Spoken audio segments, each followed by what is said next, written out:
विशेष असं वर्ष आहे. या वर्षामध्ये या वर्षाची षष्ठी एक विशेष षष्ठी आहे.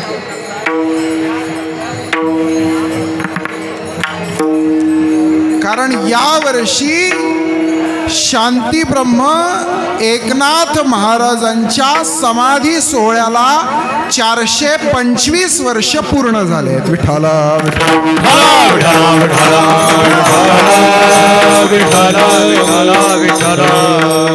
ज्याला चतुशतकोत्तर रौप्य महोत्सव असं म्हणतात. 425 वर्ष.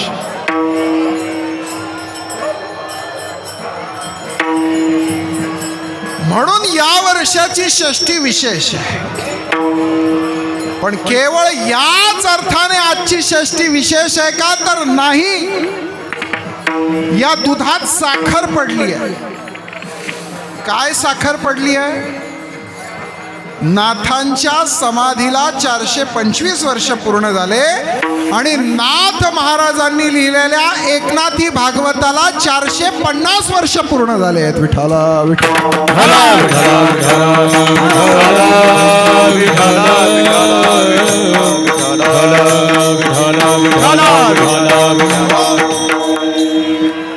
केवढा मोठा योग आहे बघा. महाराजांच्या समाधी सोहळ्याला 425 वर्ष आणि नाथ महाराजांनी जे भागवत आम्हाला दिलं त्या भागवताला 450 वर्ष. असा हा दुग्ध शर्करा योग नाथ महाराजांच्या आणि पैठणच्या बाबतीत असला तरी संप्रदायाच्या दृष्टीनं अजून एक मोठा योग आहे आणि तो म्हणजे जगद्गुरु तुकोबारायांच्या निर्याणाला 375 वर्ष पूर्ण झाली आहेत. विठ्ठला असा त्रिवेणी संगम आजच्या या गोदावरीच्या वाळवंटामध्ये त्रिवेणी संगम आणि त्या त्रिवेणी संगमावर आजचं कीर्तन म्हणजे प्रयाग माधवाचं स्थान आहे. विठ्ठला खरं तर माझ्या पुढे मोठा प्रश्न होता. दरवर्षीच आपण नाथ महाराजांची सेवा करण्याकरता एक अभंग घेतो, त्या अभंगावर चिंतन करतो आणि म्हणून यावर्षी कोणता अभंग घ्यावा तर 2 अभंग माझ्या डोळ्यापुढे होते.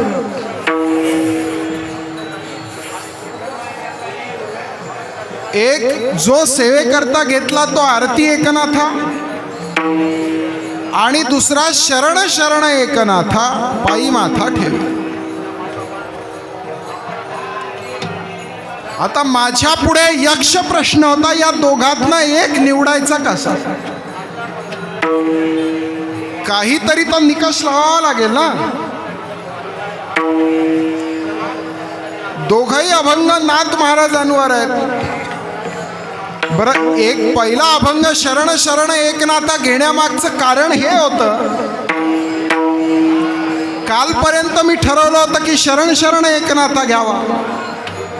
का घ्यावा? कारण माझ्या मनाची समजूत मी अशी काढली होती की उत्सव नाथ महाराजांचा आहे. नाथ महाराजांना 425 वर्ष झाली आहेत आणि तुकोबारायांना 375 वर्ष झाले आहेत. म्हणून अभंग तुकोबारायांचा आणि वर्णन नाथ महाराजांचं, म्हणून शरण शरण एकनाथा घ्यावा अशा निर्णयाप्रती मी कालपर्यंत ठाम होतो.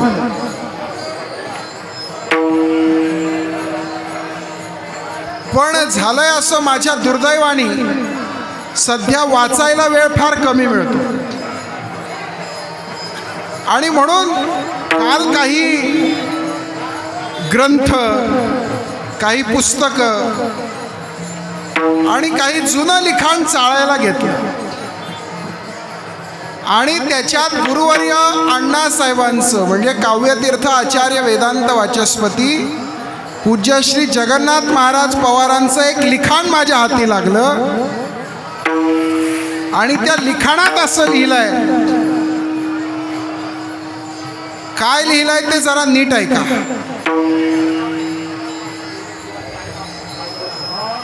त्या लिखाणात असं लिहिलंय, कार्तिकी वारीमध्ये पंढरी क्षेत्रात आरती अनंत भुजा विठू पंढरी राजा या अभंगावर माझी कीर्तन सेवा घडली. पुन्हा एकदा कार्तिकीच्या आळंदीच्या यात्रेमध्ये आरती ज्ञानराजावर कीर्तन सेवा घडली. 2008 मध्ये जगद्गुरु तुकोबारायांच्या जन्मचतुष्शताब्दी निमित्ताने वर्षभर महाराष्ट्रात आरती तुकारामावर चिंतन सेवा घडली. पण इच्छा असूनही आरती एकनाथावर कीर्तन मला करता आलं नाही. आणि ज्या वेळेला कीर्तनाची इच्छा होते आहे त्यावेळेला हे शरीर दैन्य अवस्थेत खाटेवर पडलेलं आहे.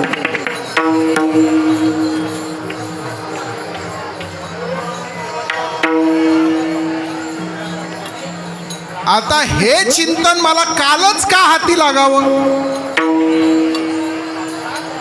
आणि म्हणून तो गुरुकृपेचा संकेत मानून त्यांची इच्छा प्रमाण मानून आज आरती एकनाथा हा अभंग चिंतन सेवेला घेतला आहे. विठ्ठल, आरती ही माणसाच्या पारमार्थिक जीवनाचा शेवट आहे.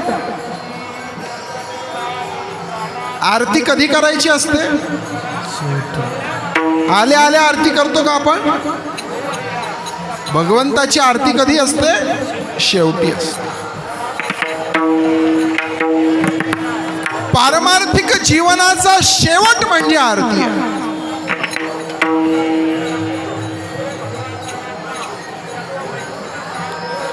आरतीच्या आधी अनेक स्थिती येतात.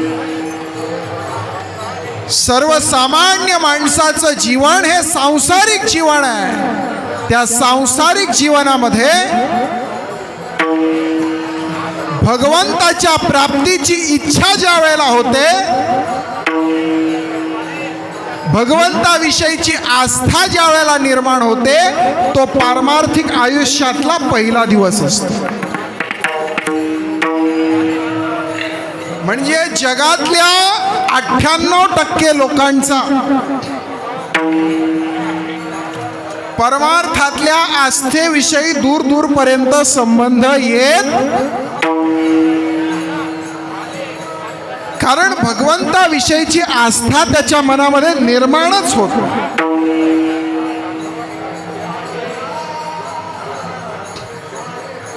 मग भगवंताविषयी आस्था निर्माण होणं ही पहिली अवस्था. नुसती इच्छा उत्पन्न झाली चालेल का? भगवंताला प्राप्त करण्याचे प्रयत्न करावे लागतात. मला इच्छा आहे की मी डॉक्टर झालो पाहिजे. नुसती इच्छा असून चालेल का? प्रयत्न करावे लागतील. शाळेत चांगले मार्क मिळवावे लागतील, कॉलेजात चांगले मार्क मिळवावे लागतील, MBBS ला ऍडमिशन मिळवावं लागेल. मिळाल्यानंतरही चांगल्या मार्काने पास व्हावं लागेल, उत्तीर्ण व्हावं लागेल. मग कुठे त्याला डॉक्टर होता येईल. नुसती इच्छा असून चालत नाही, प्राप्तीचे प्रयत्न करावे लागतात. म्हणून परमार्थात पहिली पायरी आहे भगवंत प्राप्तीची इच्छा तयार होणं, आस्था निर्माण होणं. दुसरी पायरी आहे प्रयत्न करणं. पण प्रयत्न केल्या केला भगवंत प्राप्त होत नाही. प्रयत्न करत असताना अनेक संकट येतात आणि जी संकट येतात त्या संकटाच्या वेळेला संकटावर मात करण्याकरता भगवंताची प्रार्थना करावी लागते. प्रार्थना ही तिसरी पायरी आहे. श्री अनंता मधुसूदना पद्मनाभा नारायण जगद्व्यापका जनार्दना आनंद घना अविनाश। ही काय आहे? ही प्रार्थना आहे। प्रयत्न करूनही तो भगवंत प्राप्त होत नाही, उलट संकट आमच्यावरती येतात त्यावेळेला भगवंताला प्रार्थना करावी लागते। प्रार्थना ही चौथी पायरी आहे। प्रार्थना केल्यानंतर भगवंत प्राप्त होतो, ती प्राप्ती होणं ही चौथी अवस्था आहे। भगवंत प्राप्त झाल्यानंतर त्या भगवंताची अनुभूती येणं, अनुभूती ही पाचवी अवस्था आहे। त्या अनुभूतीचा आनंद घेणं ही आनंदाची सहावी अवस्था आहे। आणि आनंद घेत असताना भगवंताची आरती करणं ही परमार्थातली सातवी आणि शेवटची अवस्था आहे। विठ्ठला आता सांगा, आरती कितवी अवस्था आहे? कितवी अवस्था आहे? सातवी, शेवटची। आणि तुम्ही म्हणाल आम्ही तर रोज आरती करतो। आपण रोज आरती करतो। असं आहे की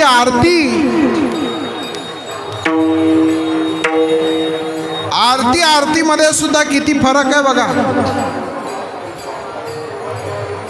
एकतर आरती कोण करतंय त्यालाही महत्व आहे, कोणाची करतोय त्यालाही महत्व आहे। नाहीतर आजकाल आरती करणारेही कमी नाहीत आणि आरती करून घेणारेही कमी नाहीत। हल्ली तर महाशय आजकाल निघाले, गावोगावी जातात, स्वतःची आरती करून घेतात लोकांकडनं।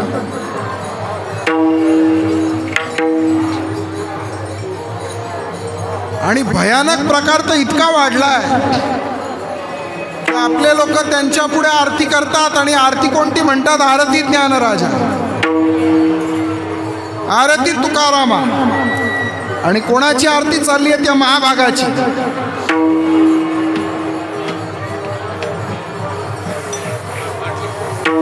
आरती कोणाची करावी? आरती कोणी करावी याची काही मर्यादा आहे? या ठिकाणी महाराजांची जी आरती केली आहे,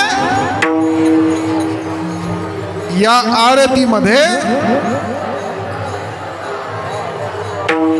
शांती ब्रह्म एकनाथ महाराजांचं लौकिक आणि अलौकिक कार्य सामावलेलं आहे। विठ्ठला विठ्ठला विठ्ठला। बघा, नाहीतर काही काही आरत्या असतात, त्या आरत्यांमध्ये त्या भगवंताचं वर्णन केलंय की त्या देवावर भार टाकलाय हेच कळत नाही। आरती म्हणजे त्या भगवंताचं, ज्याची आरती करायची त्या संतांचं वर्णन असावं।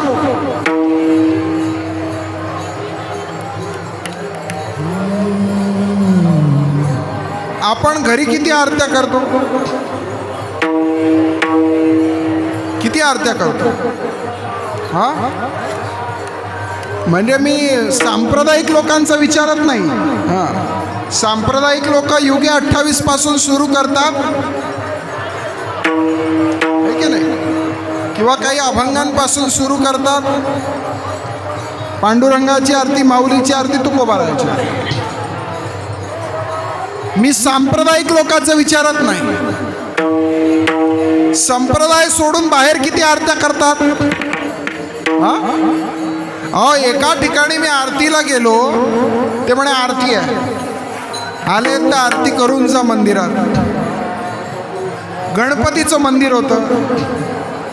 मी म्हटलं गणपतीची आरतीला काही वेळ लागत नाही बा, सुख करता सुरू झालं की 2 मिनिटात आरती होते। अर्धा तास झाला तरी आरत्याच संपेना।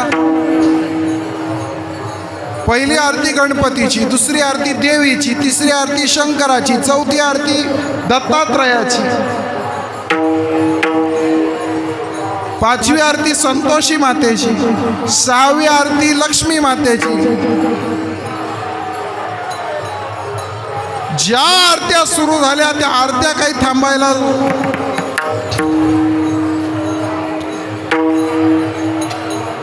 बरं. आता म्हणजे मी संभ्रमात एवढ्या करता पडलो की त्या वरती सगळ्या देवांचाही किती गोंधळ उडाला असेल. या बाबाने गणपतीची आरती केली तर गणपती बाप्पा तयार असेल. लगेच यांनी देवीची आरती सुरू केली, देवी चपला घालून तयार निघायला.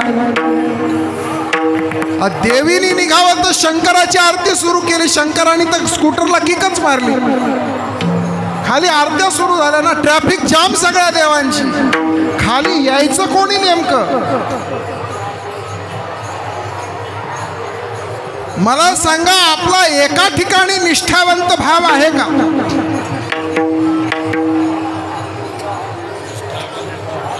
आपण एकीकडे गणपतीची आरती करतो, तिथे म्हणतो सुख करता दुःख हरता, म्हणतो की नाही? आणि लगेच आरती करतो दुर्गे दुर्गट भारी तुझ विण संसारी, अनाथ नाथे आंबे वारी वारी जन्म मरणाते वारी, हारी पडलो आता. मग संकट निवारण देवीनी करायचंय का सुख करता दुःख अर्थाने करायचं? नेमकं कोणी तुम्हाला कोणाकडनं अपेक्षित आहे, गणपतीकडनं की देवीकडनं? बरं, आरतीतले शब्दही किती सुंदर आहेत बघा. दुर्गे दुर्घट भारी तुझ विण, दुर्गे दुर्घट भारी तुझ विण संसारी. हा, दुर्गे दुर्घट भारी तुझ विण संसारी, तुझ विण संसारी. पुढे काय? अनाथ आंबे करुणा विस्तारी, अनाथ नाथे आंबे करुणा विस्तारी. इथपर्यंत ठीक आहे. हा, वारी वारी जन्म मरणाते, जन्म मरणाते वारी. पुढे काय? हरी पडलो आता, हारी पडलो आता संकट निवार, संकट संकट निवारी. मग आता तू देवीची आरती करतोय का तुझी जबाबदारी टाकतोय? पहिल्याच कडव्यात देवीला म्हणतोय माझं संकट निवारण कर. देवीची आरती आहे का देवीवर जबाबदारी आहे? काय नाही.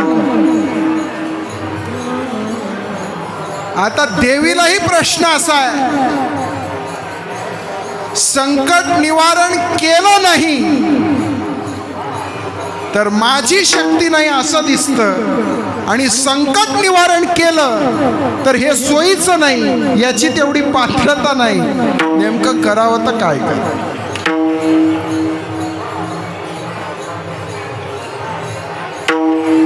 दिवसभर आपलं पाप करायचं, कधी देवाची आठवण नाही. संध्याकाळी आरतीचं ताट हातात घेऊन संकट निवारी.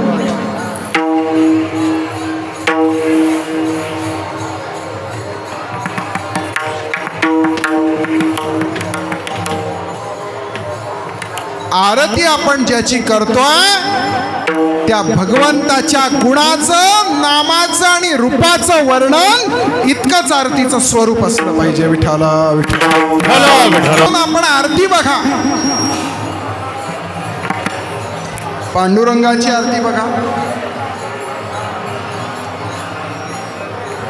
एक एक एक एक शब्दाचा विचार करा. आरती अनंत भुजा, विठू पंढरी राजा, न चलती उपचार, सगळे कडवे बघा शेवटपर्यंत. मने सारिली पूजापासून अगदी शेवटपर्यंत कुठेही पांडुरंगावर जबाबदारी टाकलेली नाही की माझं दुःख हरण कर, माझं संकट निवारण. युगे 28 बघा, तसंच आरतीत ज्ञानराजा बघा. काय आहे आरती? ज्ञानराजा महाकैवल्य तेजा, सेविती साधू संत, मनुवेधला माझा. लोपले ज्ञानचक्र. ही तर नेणं ती कोणी अवतार पांडुरंग नाव ठेविले ती. प्रगट गुह्य बोले विश्व रामा जनार्दनी पायी ठकची ठेले आरती ज्ञान. कुठे मागणी केली आहे का हो? आरती आपण रोज म्हणतोय, पण या आरतीकडे कधी आपण या नजरेतनं पाहिलंय का की बाकीच्या आरत्या कशा आहेत आणि सांप्रदायिक आरत्या कशा आहेत?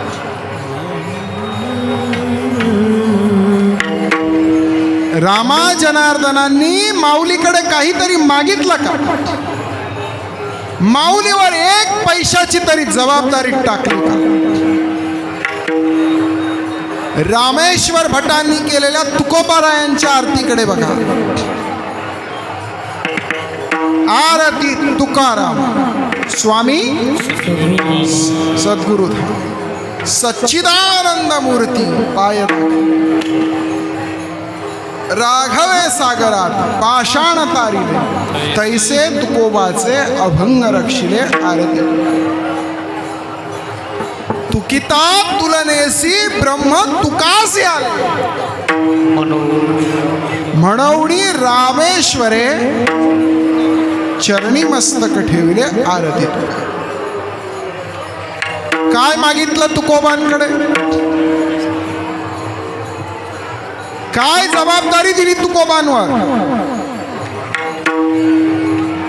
आणि त्याच साखळीमध्ये आता नाथ महाराजांची आरती बघा. आरती एकनाथ महाराजा समर्थ त्रिभुवनी तूची थोर जगद्गुरु जगन्नाथा आरती. एकनाथ नामसार वेद शास्त्रांचे गुज संसार दुःख नासे महामंत्राचे बीज आरती. एकनाथ नाम घेता सुख वाटले चित्ता अनंत गोपाळदासा धणी न पुरे गुण गाता आरती एकनाथ. काही मागितलंय का? काही जबाबदारी टाकली आहे का? माझं हे दुःख दूर कर, माझं संकट निवारण कर, माझ्या नवसाला पाव, मला नोकरी लागू दे, पोराबाळाची लग्न होऊ दे. काहीतरी मागितलंय? महाराष्ट्रातल्या भागवत संप्रदायाचं, वारकरी संप्रदायाचं हेच मोठं वैशिष्ट्य आहे की आमच्याकडे काही नसताना सुद्धा आम्ही पांडुरंगाला काहीच मागत नाही. हे आमचं वैशिष्ट्य आहे. विठ्ठल. इतर ठिकाणी बघा, इतर ठिकाणी वारकरी संप्रदाय सोडला तर बाकीच्या संप्रदायातले लोक प्रचंड श्रीमंत असतील, आर्थिक दृष्ट्या संपन्न आहेत,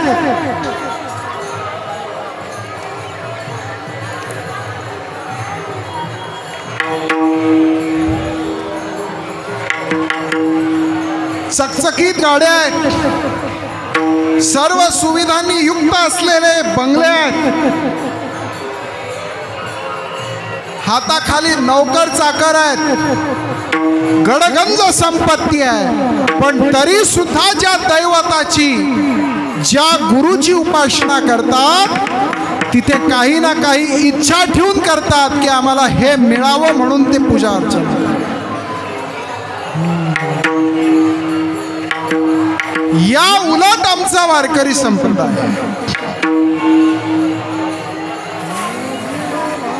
त्याच्याकडे काहीच नाही आहे.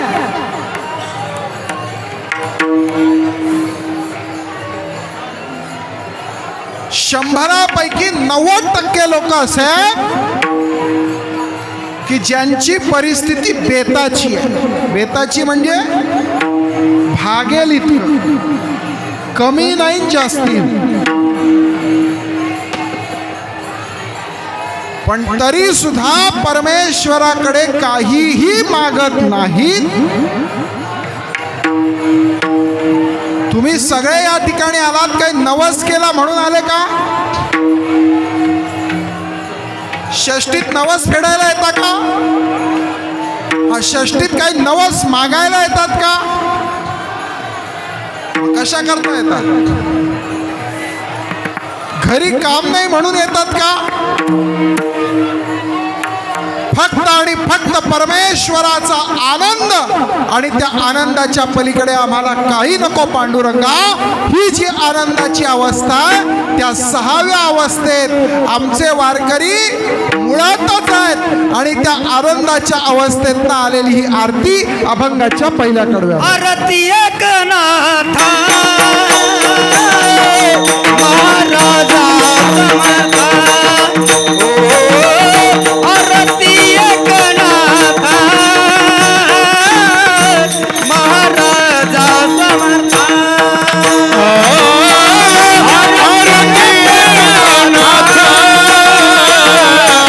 महाराजा समर्था,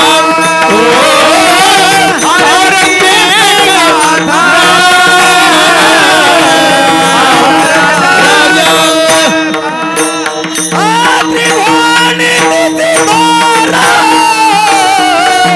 जगद्गुरु जगन्नाथा,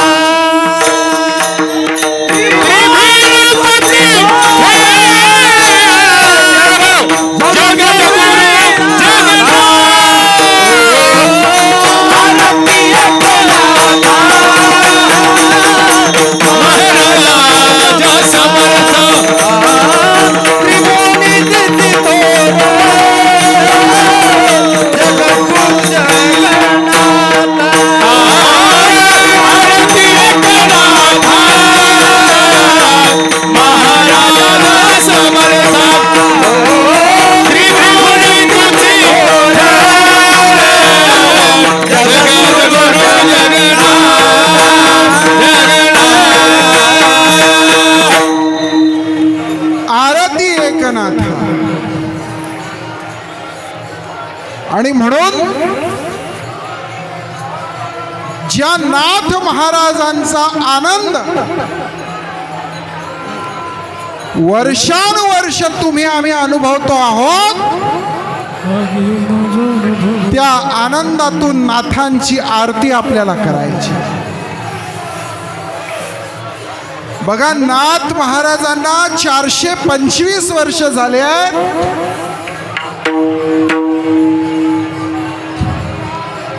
पण 425 वर्षानंतर सुद्धा 425 वर्षानंतर सुद्धा नाथ महाराजांचं नाव, नाथ महाराजांची कीर्ती आणि नाथ महाराजांचं साहित्य तुम्ही आम्ही डोक्यावर घेऊन नाचतोय, याच्यापेक्षा मोठी अनुभूती कोणती असली पाहिजे विठ्ठल. म्हणून जीवनाचा शेवट म्हणजे आरती आहे.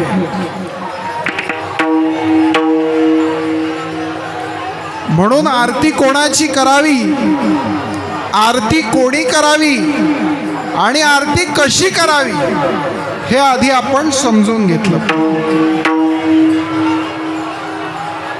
आरती करताना समोरच्याचं गुणगान केलं पाहिजे. समोरच्याचं म्हणजे भगवंताचं, संतांचं. नाही तर अलीकडे कोणाच्याही आरत्या व्हायला लागल्या आहेत.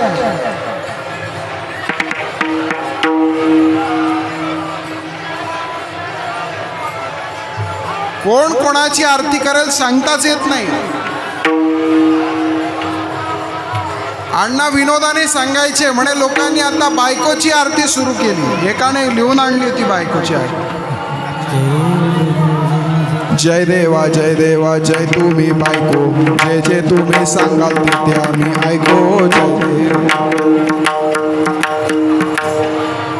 जय देव जय देव जय तुम्ही बायको, जे जे तुम्ही सांगाल ते आम्ही ऐको.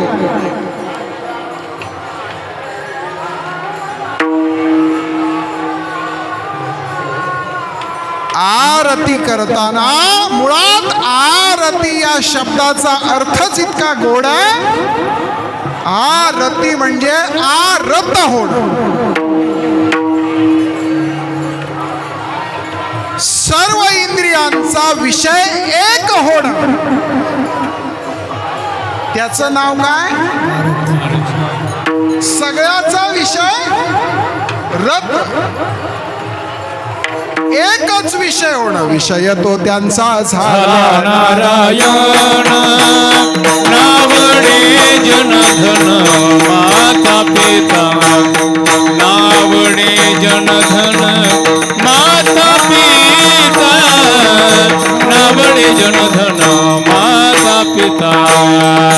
विषय तो त्यांचा झाला नारायण नावडे जनधन माता पिता, नावडे जनधन माता पिता, नावडे जनधन माता पिता. विषय तो त्याचा झाला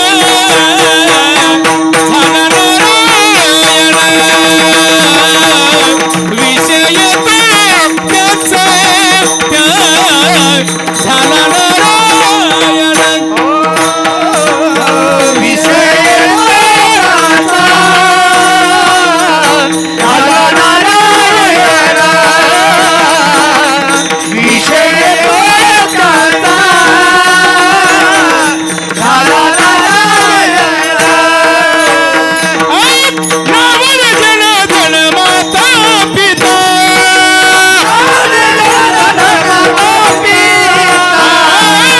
नावड जनधन माता पिता,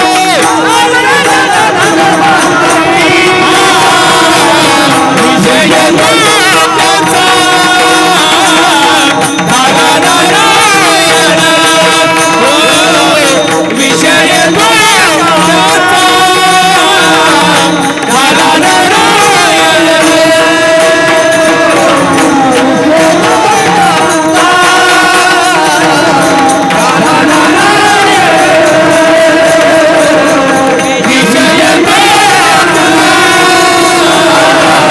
झाला नारायण, विषय त्याचा झाला नारायण.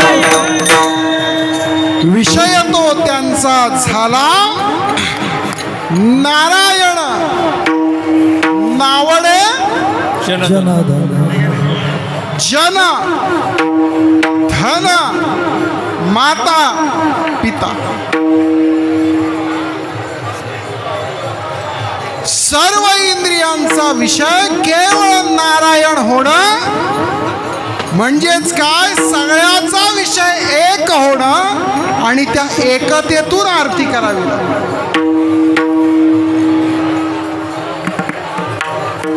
ज्या वेळेला आपण आरती करतो, ती आरती झाली की नंतर ती आरती आपल्याकडे येते ना. भगवंताची आरती करून झाली की ताट आपल्या पुढे येतं ना. कशा करता येतं? दक्षिणा टाकायला. हा, त्या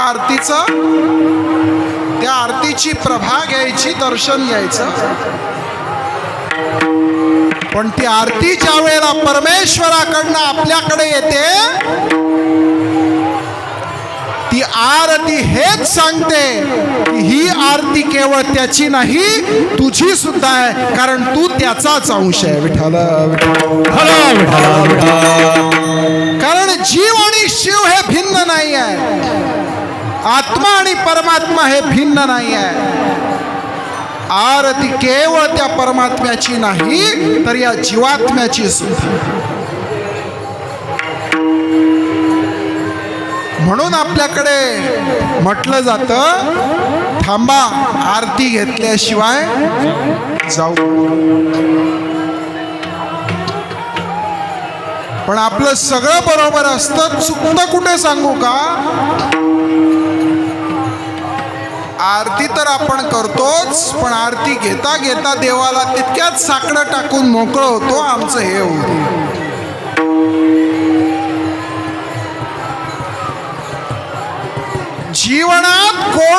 ही अवस्था माणसाला मिळाली, मनुष्याचं कितीही अधःपतन झालं, त्याला कितीही दैन्य अवस्था मिळाली, तरी भगवंताकडे कधीच काही मागू नये, याला खरा परमार्थ म्हणतात. विठ्ठल. आणि म्हणून ज्याला भगवंताच्या मूळ रूपाची प्रचिती आली आहे, अनुभूती आली आहे, आनंद ज्याने अनुभवलाय, तो आणि केवळ तोच भगवंताची आणि संतांची आरती करण्याला पात्र आहे. सोप्या भाषेत सांगतो, लायकीचा आहे. विठ्ठल. एखादी इच्छा मनात ठेवून जर तुम्ही आरती करत असाल तर त्या आरतीला शून्य किंमत.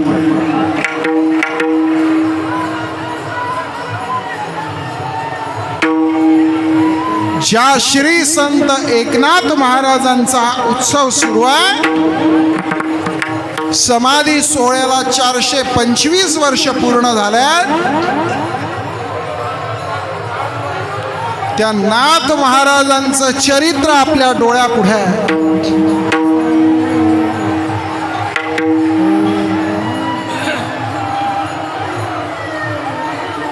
वारकरी संप्रदायामध्ये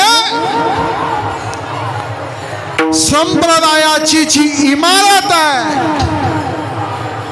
त्या इमारतीचा मजबूत खांब म्हणजे जनार्दन एकनाथ आहेत. विठ्ठल. जनार्दन एकनाथ खांब दिला भागवत, खांब दिला भागवत, खांब दिला भागवत. काम दिला भागवत, काम दिला भागवत, काम दिला भागवत. जनार्दन एकनाथ खांब दिला भागवत, खांब दिला भागवत, खांब दिला भागवत. काम दिला भागवत, काम दिला भागवत, काम दिला भागवत. संप्रदायाची जी इमारत आहे, श्री संत बहिणाबाईंनी अभंगामध्ये जी वारकरी संप्रदायाची, भागवत संप्रदायाची इमारत सांगितली, त्या इमारतीतला मजबूत असा खांब म्हणजे जनार्दन स्वामी महाराज आणि नाथ महाराज. खांब नसेल तर इमारतीची कल्पना होऊ शकते का? होऊ शकते का?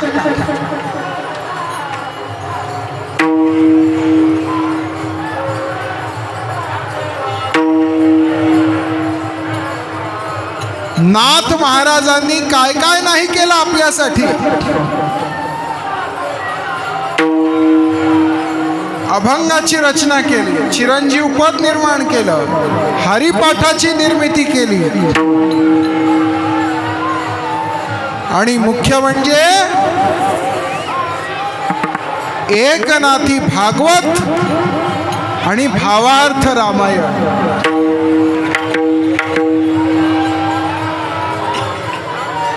दोन महत्वाच्या गोष्टी.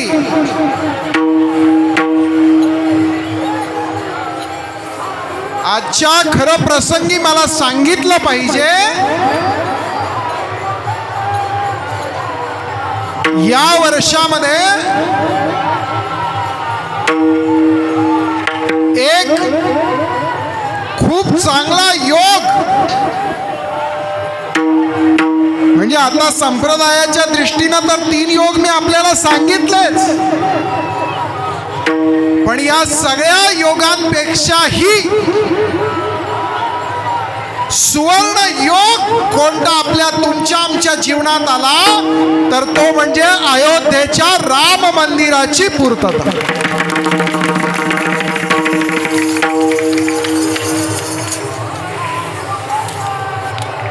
आणि तुम्हाला आम्हाला याची देही याची डोळा आपल्या भगवंताला आपल्या जागेवर बसताना बघतात. 22 जानेवारीला ज्या वेळेला अयोध्येच्या प्रभू श्री राम जन्मभूमी मंदिरामध्ये गुरुवर्यांच्या आशीर्वादाने, संतांच्या आशीर्वादाने मी त्या ठिकाणी उपस्थित होतो. ज्या वेळेला पंतप्रधान महोदयांनी प्रभू रामचंद्राच्या मूर्तीची प्राण प्रतिष्ठा केली आणि मूर्तीचे डोळे ज्या वेळेला डोळ्यावरची पट्टी बाजूला केली, सगळ्यांच्या डोळ्यामध्ये अश्रू होते. कारण आमचा राजा, हिंदुस्थानचा राजा, तुमचं आमचं आराध्य दैवत 500 वर्षापासून त्याच्या स्वतःच्या गावामध्ये, त्याच्या स्वतःच्या जन्मभूमीत त्याला राहायला जागा नव्हती.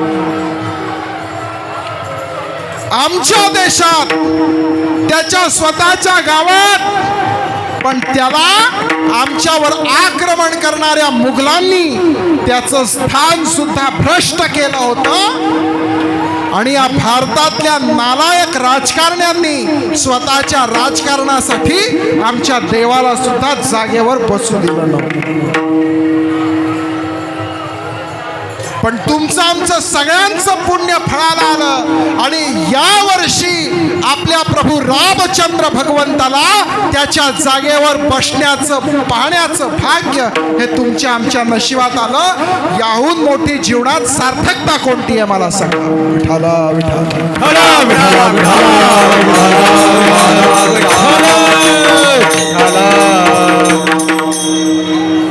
मला सांगा, प्रभू रामचंद्राचं मंदिर तोडून 500 वर्ष झाले. किती?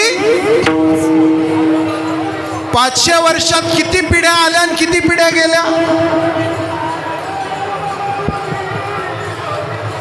पण त्या 500 वर्षातल्या पिढ्यांमध्ये आपल्याला तो क्षण बघता आला, हे तुमचं आमचं पुण्य नाही का? मला सांगायचं हे आहे की ज्या वेळेला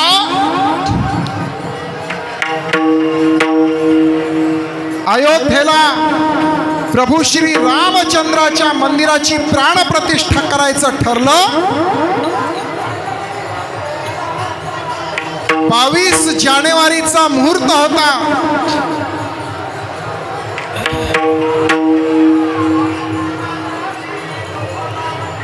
मला आज तो प्रसंग आपल्याला सांगितला पाहिजे, कारण तो नाही सांगितला तर नाथ महाराजांचं कार्य किती व्यापक आहे हे आपल्याला कळणार नाही.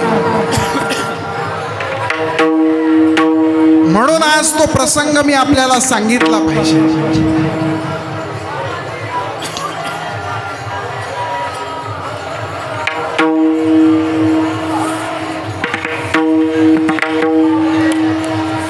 नाथ महाराजांच्या भूमीमध्ये मला सांगताला अंगाला शहारे येत आहेत.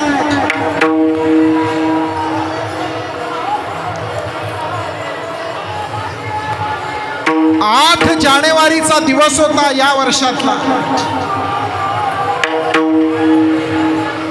8 जानेवारीला बरोबर दुपारी 12 वाजता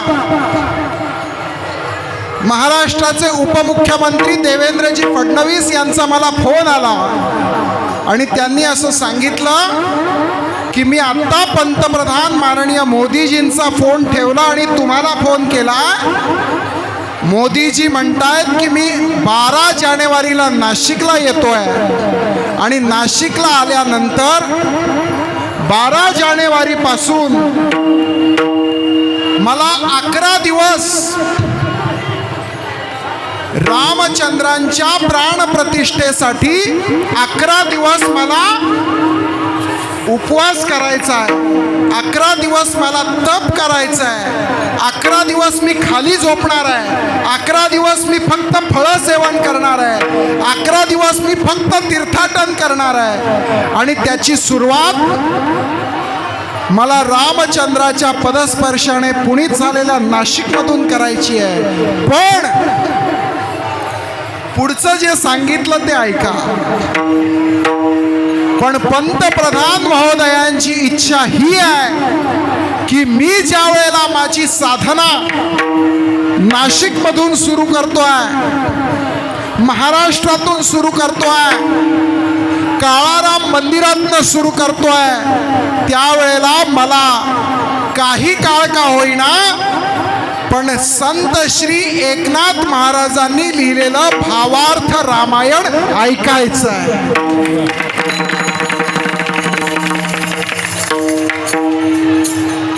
हे कोण म्हटलंय?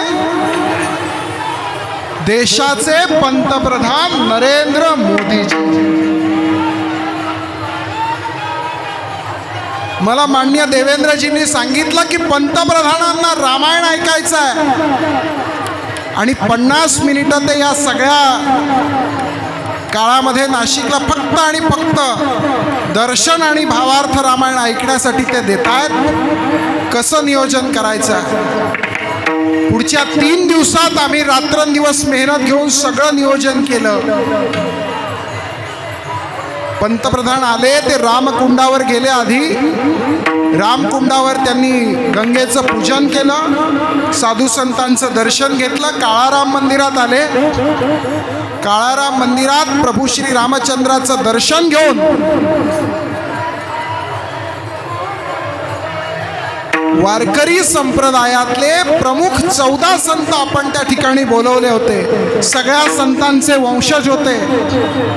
संस्थेचे अध्यक्ष संदीपान महाराज शिंदे होते, नामदेव महाराज शास्त्री भगवानगडचे होते, नाथवंशजांमध्ये योगीराज गोसावीजी होते, तुकोबारायांचे वंशज होते, नामदेवांचे वंशज होते, रामदास स्वामींचे वंशज होते, भास्करगिरी महाराज होते, रामगिरी महाराज होते, संजय महाराज पाचपोर होते, प्रकाश महाराज जवंजाळ होते, संदीपान महाराज शिंदे होते, प्रसाद महाराज अंमळनेरकर होते, रामदास स्वामींचे वंशज भूषण महारुद्र स्वामी होते. अशा 14 संतांकडून पंतप्रधानांनी काय ऐकलं?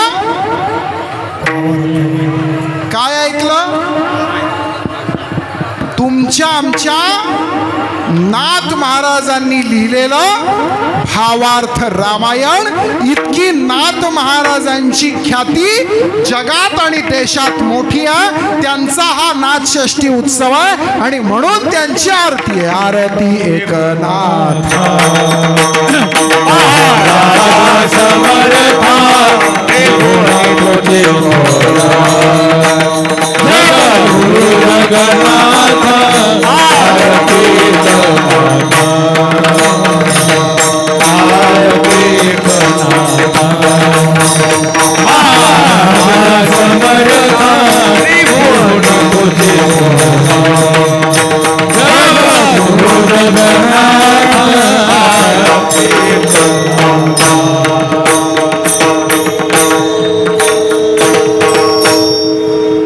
नाथ महाराजांचं कार्य एवढं मोठं आहे, पण दुर्दैवाने आता आपण विसरत चाललो. प्रामाणिकपणे सांगा, किती गावांना भावार्थ रामायण ऐकवलं जातो? संप्रदायामध्ये आपण सप्ताह करतो, सप्ताहामध्ये रामकथा ठेवतो, रामायण ठेवतो, त्याच्यात भावार्थ रामायण ऐकवतो गाव आपण. भागवत कथा ठेवतो, त्याच्यात एकनाथी भागवत ऐकवतो गाव आपण.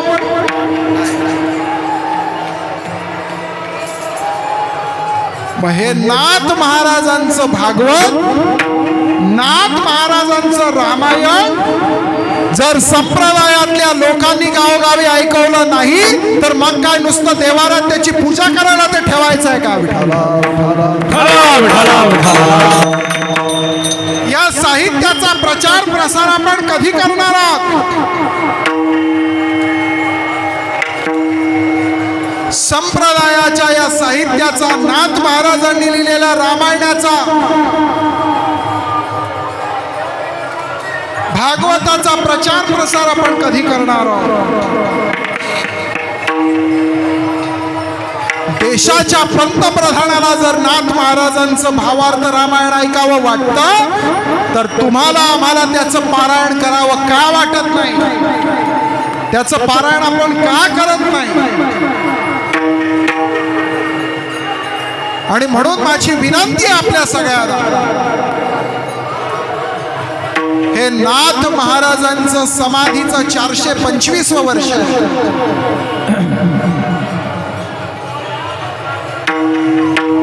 या वर्षी आपापल्या सप्ताहात तर केलंच पाहिजे, पण सप्ताहवाले करत असतील नसतील, नाथ षष्ठीला येणाऱ्या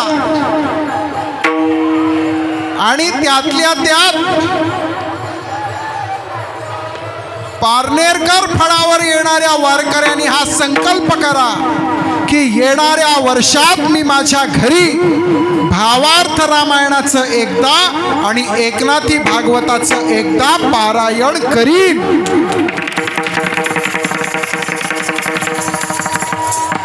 कारण मी असं मानतो की इथे येणारा वारकरी संप्रदाय, इथे येणारा निष्ठेचा वारकरी हा खऱ्या अर्थानं आपल्या नाथ महाराजांवर, आपल्या संतांवर प्रेम करणारा वारकरी आहे. आणि म्हणून त्यांच्या 425व्या समाधी सोहळ्याच्या निमित्ताने आपण सगळेजण संकल्प करूया की जर माझ्या देशाच्या पंतप्रधानाला माझ्या नाथ महाराजांचं रामायण ऐकावंसं वाटत असेल तर नाथ महाराजांचा वारकरी म्हणून, नाथ महाराजांचा सेवक म्हणून भावार्थ रामायण, एकनाथी भागवत येणाऱ्या वर्षभरामध्ये मी पारायण करेन. आणि मग पुढच्या वर्षीची वारी ही दोघही पारायणाच्या सांगतेने करेन. विठोपार एकनाथा महाराजा समर्था या अभंगाला आज सुरुवात झाली आहे. मला वाटतं आज आपण फक्त आरती या पहिल्याच शब्दावर चिंतन केलंय. आणि आज यायलाही मला थोडा उशीर झाला. एकनाथ महाराजांनी मला फार आग्रह करून करून सांगितलं होतं की वेळेत या, वेळेत या. आणि मी वेळेत निघालो सुद्धा होतो, पण गाडीने थोडा त्रास दिला, त्याच्यामुळे अर्धा तास, 1 तास इथेच यायला उशीर झाला आणि इथे यायला 20-21 मिनिटं उशीर झाला. पण उद्या मात्र आता इथेच असल्यामुळे उद्या वेळेत कीर्तन होईल आणि वेळेत करावंच लागेल. कारण आज 3 कडव्याचा आणि एका कडव्यामध्ये सुद्धा 4 चरण आहेत. आरती एकनाथा, महाराजा समर्था, त्रिभुवनी तुझी थोर, जगद्गुरु जगन्नाथा. 4 चरणाचं 1 कडवं, असे 3 कडवे, म्हणजे 4 त्रिक 12 चरण आहे. आणि 12 चरणामधल्या पहिल्या चरणातला फक्त पहिलाच शब्द आज पूर्ण झाला, आरती. त्याच्यामुळे सगळा अभंग सोडवायचा आहे. हा सगळा अभंग उद्या आपण सोडवू. उद्या आपण बरोबर 5 वाजता या ठिकाणी या. उद्याच्या चिंतनात नाथ महाराजांची आरती पूर्ण करण्याचा प्रयत्न करू. ज्ञानेश्वर